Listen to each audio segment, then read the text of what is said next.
everyone, Dr. Chef Yarnell here, and I'm a financial literacy coach.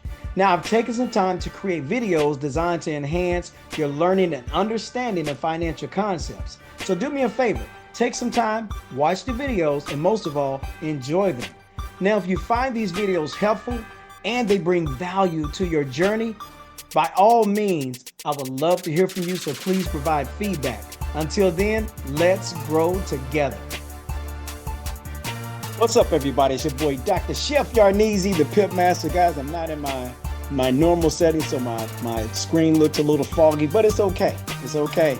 I want to show you all how important it is to mark up your charts for support and resistance every single week.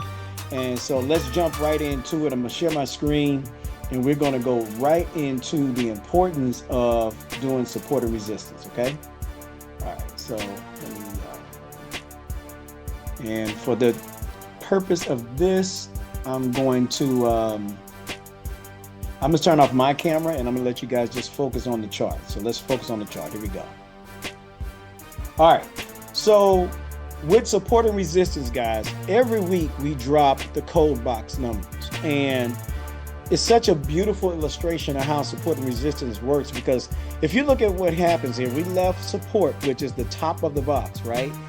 And then we went right to resistance. It hesitated for a while, but then it took a pause break because it wasn't so high in the RSI, and went to the second level of resistance.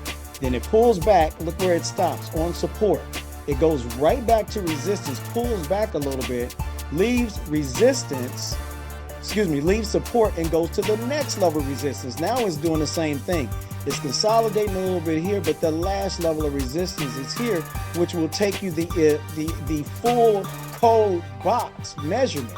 I mean, we're talking about something that is super, super duper amazing to be able to see it. And then when you turn on the code, look at how beautiful the code calls this, right? So even from back here, the code called for a buy.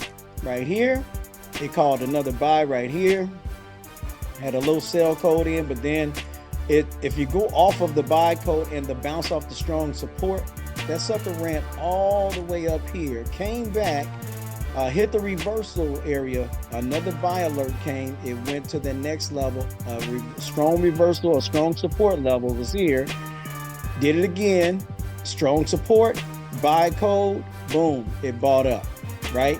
We're getting this support. So now all I'm waiting on is a code to give me the rest of the way. And you know what? I know what this thing is doing. So you know what? I'm just going to go ahead and finish it out on my other one myself, okay? Because this thing is so smooth as how it, moves through support or resistance, man. I absolutely love how the setup is, and how the illustration of how it moves through the chart to give us support and resistance on a consistent basis. So that's it, guys. I'm your boy, Dr. Chef Yarneezy, the Pimp Master. I hope this has truly helped you to figure out how this thing moves between support and resistance. And that's my time. Be blessed.